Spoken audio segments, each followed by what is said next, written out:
মোৰ কবিতাতে আজি শব্দৰ উতনো মনক কেনেকৈ দিওঁ মই বুজনি।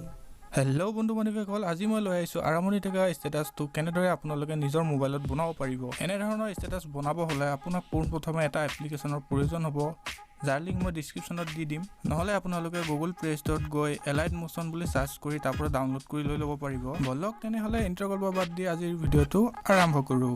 পোনপ্ৰথমে আমি এলাইট মোশ্যন এপিকেটো অ'পেন কৰি ল'ম। যদিহে মই ইউজ কৰা এলাইট মোশ্যনটো লাগে আপোনালোকক, তেনেহ'লে ইনষ্টাগ্ৰামত গৈ মোক মেছেজ কৰিব, মই তাৰ পৰা লিংকটো দি দিম। এতিয়া আমি পোনপ্ৰথমে এই প্লাছ আইকনটোত ক্লিক কৰি আমাৰ ৰেচিঅ' চিলেক্ট কৰি ল'ম। মই ৰেচিঅ' চিলেক্ট কৰি লৈছোঁ 4:5। আপোনালোকৰ মতে যিকোনো এটা চিলেক্ট কৰি ল'ব পাৰিব। আৰু ইয়াত আপোনালোকৰ মতে ৰেজুলেশ্যন আৰু FPS এইবিলাক চিলেক্ট কৰি লৈ ল'ব। মই ইয়াত 1080p আৰু 30 FPS চিলেক্ট কৰি লৈছোঁ। আৰু বেকগ্ৰাউণ্ডটো চিলেক্ট কৰি ল'ব ব্লেক। ইয়াত অপশ্যন আছে বহুত, ব্লেকটো চিলেক্ট কৰি ল'ব। তাৰপিছত ক্লিক কৰিব ক্ৰিয়েট প্ৰজেক্টত। এতিয়া এই প্লাছ আইকনটোত ক্লিক কৰি পোনপ্ৰথমে আমি অডিঅ' চিলেক্ট কৰি ল'ম। ইয়াত দেখিছে যে মিউজিক চিম্বল, ইয়াত ক্লিক কৰি দিব। তাৰপিছত তলত দেখিছে বহুতকেইটা ছং আছে, তাত ভিউ অলত ক্লিক কৰিও আপোনালোকে নিজৰ গানটো চিলেক্ট কৰি লৈ ল'ব পাৰিব। বহুতে জানে, তথাপিও মই কৈ দিছোঁ। এয়া আমাৰ অডিঅ' চিলেক্ট কৰা হৈ গ'ল। এতিয়া আমি অডিঅ'টো প্ৰথম লিৰিকটো শুনি ল'ম কিমানলৈকে আছে। তাত এটা টিক কৰি পেলাই আমি লিৰিক এড কৰিম। ইয়াত লিৰিক এড কৰিব হ'লে এই প্লাছ আইকনটোত ক্লিক কৰি টেক্সট গৈ এতিয়া ইয়াত এবাৰ ক্লিক কৰিম।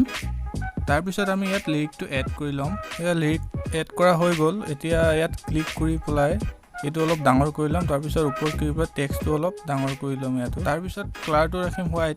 এতিয়া আমি এড কৰিম ইয়াত ফ্ৰণ্ট এড কৰিব হ'লে ইয়াত ক্লিক কৰি পেলাই ভিউ অলত ক্লিক কৰিব। ভিউ অলত ক্লিক কৰাৰ পিছত দেখিব যে ইম্পৰ্ট ফ্ৰণ্ট বুলি আছে, এই তিনিটাত ক্লিক কৰি পেলাই দেখিব ইম্পৰ্ট ফ্ৰণ্ট, তাত ক্লিক কৰি দিব। আৰু আপুনি য'ত ডাউনলোড কৰি ৰাখিব তাত গৈ পেলাই এই ফ্ৰণ্টটো এড কৰি দিব, ঠিক এনেধৰণৰ মই যেনেকৈ কৰিছোঁ। যদিহে আপোনালোকক আছামিজ ফ্ৰণ্ট লাগে তেনেহ'লে মই লিংক দি দিম, তাৰ পৰা আপোনালোকে ডাউনলোড কৰি লৈ ল'ব।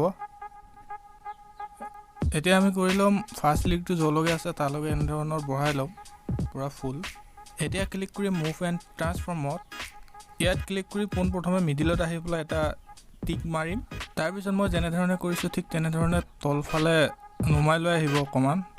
তাৰপিছত এই প্লাছটোত ক্লিক কৰি টিক লগাই ল'ব, এনেধৰণে এইফালে এটা কৰি ল'ব। তাৰপিছত এইটো ওপৰত পঠাই দিব অকণমান, বেছি নহয় অকণমান পঠাই দিব ওপৰত।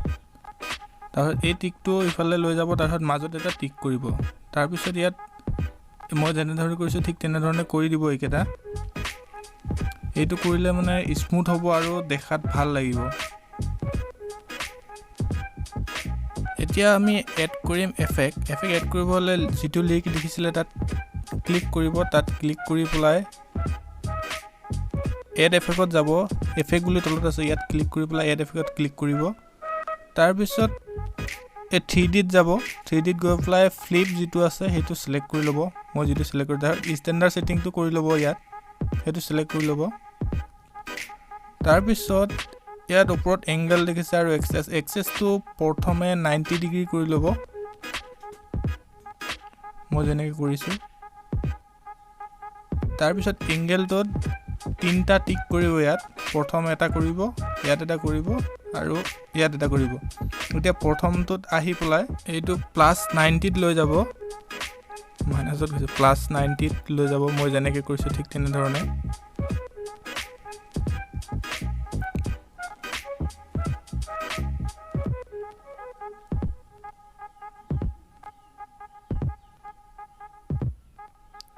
এতিয়া মাজৰটো এৰি 3 নম্বৰটোত আহি পেলাই এইটো -90ত কৰিব।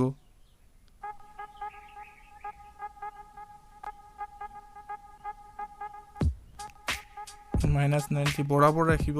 এতিয়া আমি এড কৰিম ইয়াত ট্ৰানজিশ্যন এফেক্ট। ইয়াত ক্লিক কৰি পেলাই ট্ৰানজিশ্যনকেইটা এনেধৰণৰ দি দিব, মই যেনেধৰণে দিছোঁ ঠিক তেনেধৰণৰ। এইটো লৈ যাব ওপৰ ফালে, তাৰপিছত এইটো একেবাৰে সৰু কৰি দিব। তাৰপিছত ছেকেণ্ডত আহি পেলাই এইটো তলফালে আনিব, এইটো এনেকৈ কৰি দিব। এতিয়া যিকেইটা টিক কৰা আছিলে ইয়াত লং প্ৰেছ কৰি পেলাই ঠিক এনেধৰণে আনি ল'ব। এয়া দেখিব পাইছে যে ট্ৰানজিশ্যন কিমান স্মুথ হৈছে। এতিয়া আমি মুভ এণ্ড ট্ৰান্সফৰ্মত যাম। তাত গৈ পেলাই 3 নম্বৰ চিম্বলটোত যাম, মই য'ত ক্লিক কৰিছোঁ তাত গৈ পেলাই ইয়াত 3টা টিক লগাই ল'ম আগৰ দৰে। এতিয়া প্ৰথমটো আহি সৰু কৰি দিম, প্ৰথমটোত আহি মই যেনেকৈ কৰিছোঁ ঠিক তেনেধৰণে কৰি ল'ব, যিমান সৰু কৰিব বিচাৰে। তাৰপিছত থাৰ্ডটো আহি পেলাই এইটো সৰু কৰি ল'ম অলপ। তাৰপিছত এই টিককেইটা লং প্ৰেছ কৰি ঠিক এনেধৰণে কৰি ল'ব, মই যেনেকৈ কৰিছোঁ। এতিয়া ইয়াত ক্লিক কৰি পেলাই মই যেনেকৈ কৰিছোঁ ঠিক তেনেধৰণে কৰি দিব, এনেধৰণে। এতিয়া দেখিব পাৰিছে যে কেনেধৰণে স্মুথ হৈছে। এটা কথা মনত ৰাখিব, যিটো লিৰিক এড কৰা হৈছে সেই লিৰিকটো য'লৈকে আদায় হয় তাত গৈ পেলাই কমচে কম 2 ছেকেণ্ড বঢ়াই ৰাখিব, মই যেনেধৰণে কৰিছোঁ। প্ৰথমে ইয়াত ক্লিক কৰি পেলাই লিৰিকটো ক্লিক, তাৰপিছত এই ঘড়ীৰ নিচিনাটো ক্লিক কৰি পেলাই এইটোত ক্লিক কৰিব। এইটো কৰিলে যিবিলাক এফেক্ট এড কৰা থাকে সেই এফেক্টবোৰ উল্টা পুল্টা নহয়, এনে নৰ্মেলি বঢ়ালে মানে এফেক্টবোৰ থাকি যায়। এইটো এনেধৰণে কৰিলে মানে এফেক্টবোৰ পূৰা স্মুথ হৈ থাকে। নেক্সট লিৰিক এড কৰিব হ'লে ইয়াত ক্লিক কৰি পেলাই এই চিম্বলটোত ক্লিক কৰি পেলাই কপি কৰিব, তাৰপিছত আৰু পাছ কৰি দিব, মই যেনেকৈ কৰিছোঁ ঠিক তেনেধৰণৰ। এনেধৰণে সকলো লিৰিকবোৰ লিখি ল'ব। মই সকলো লিৰিক লিখি লৈছোঁ। সেয়া মই সকলো লিৰিক এড কৰি লৈ ল'লোঁ। আপোনালোকে দেখিব পাইছে যে মই সকলো লিৰিক এড কৰি লৈ ল'লোঁ। এতিয়া আৰু এটা এফেক্ট এড কৰিম। এফেক্ট এড কৰিবলৈ যিটো লিৰিক লিখা হৈছে তাত টেপ কৰি পেলাই এফেক্টত যাব, এফেক্টত গৈ পেলাই এড এফেক্টত যাব, তাৰপিছত অপেচিটি আৰু ভিজিবিলিটি দেখিছে তাত ক্লিক কৰিব, তাত গৈ পেলাই ফেড এফেক্টটো ছিলেক্ট কৰি ল'ব। তাৰপিছত সেই এফেক্টত ক্লিক কৰি পেলাই প্ৰথমটো 3টা চিনত ৰাখিব, দ্বিতীয়টো 4টা চিনত ৰাখিব। এই 3টাত ক্লিক কৰি পেলাই কপি কৰি পেলাই নেক্সট লিৰিকটো টেপ কৰি তাত গৈ পেলাই এফেক্টত গৈ পেলাই এনেধৰণে পাছ কৰি দিব। এতিয়া ইয়াত এড কৰিম ফটো এড কৰিব হ'লে প্লাছ আইকনটোত ক্লিক কৰিব, ক্লিক কৰি পেলাই মিডিয়াত যাব, মিডিয়াত গৈ পেলাই ভিউলত ক্লিক কৰি পেলাই য'ত ফটোখন আছে তাৰ পৰা ছিলেক্ট কৰি লৈ ল'ব। মই ফটোখন ছিলেক্ট কৰি লৈ লৈছোঁ। এতিয়া ফটোখনত ক্লিক কৰি পেলাই ঠিক এনেধৰণে মই যেনেকৈ কৰিছোঁ ঠিক তেনেধৰণে কৰি ল'ব। লাষ্টত যাব, লাষ্টত গৈ পেলাই এই চিম্বলটোত ক্লিক কৰি পেলাই এনেধৰণে ফুল কৰি ল'ব। তাৰপিছত এই ফটোখনত এই 3টা সৰু সৰু চিন দেখিব, তাত লং প্ৰেছ কৰি পেলাই এনেধৰণে তলফালে নুমাই লৈ আনিব, হৈ গ'ল। এতিয়া এড কৰিম ফটোখনত আৰু এটা এফেক্ট। ফটোখনত প্ৰেছ কৰি পেলাই এফেক্টত গৈ এড এফেক্টত গৈ পেলাই মেট মাৰ্কছ এণ্ড কি আছে তাত ক্লিক কৰিব, তাত ক্লিক কৰি পেলাই এই এফেক্টটো ছিলেক্ট কৰি লৈ ল'ব। এতিয়া চাই লওক মই যেনেধৰণে কৰিছোঁ ঠিক তেনেধৰণে কৰি ল'ব।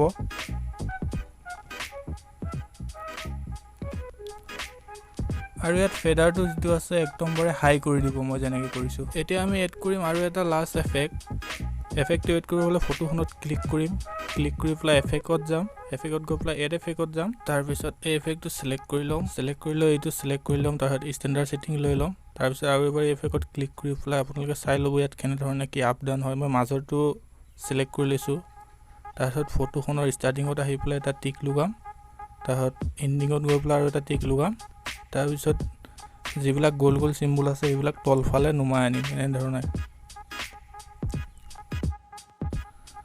এতিয়া যিবিলাক লিৰিক আছে সেই লিৰিকবোৰৰ এটা গ্ৰুপ বনাম। গ্ৰুপ বনাব হ'লে এই আইকনটো দেখিছে তাত ক্লিক কৰিব, তাৰপিছত ছিলেক্ট অল আছে তাত ক্লিক কৰি পেলাই ফটো আৰু অডিঅ'টো টিক মাৰ্ক আঁতৰাই পেলাই তাৰপিছত ওপৰত এই চিম্বলটো দেখিছে তাত কি কৰি মাৰ্চ কৰি ল'ম। তাত এই হৈ গ'ল আমাৰ গ্ৰুপ হৈ গ'ল গোটেই লিৰিকখিনি। এতিয়া আমি মুভ কৰিলে একো নহ'ব, মুভ কৰি পেলাই ছাইডত আনি ল'ম। এতিয়া আৰু এটা টেম্পলেট এড কৰিম, প্লাছ আইকনটোত ক্লিক কৰি মিডিয়াত যাম, ভিউলত যাম, য'ত আপুনি ডাউনলোড কৰি লিখিছে তাৰ পৰা আনি পেলাই ছিলেক্ট কৰি ল'ব। মই ছিলেক্ট কৰি লৈ লৈছোঁ, ছিলেক্ট কৰা হৈ গ'ল। এতিয়া মই যেনেকৈ কৈছোঁ ঠিক তেনেধৰণে কৰি ল'ব, ভালদৰে চাই লওক তেনেকৈ কৰি ল'ব।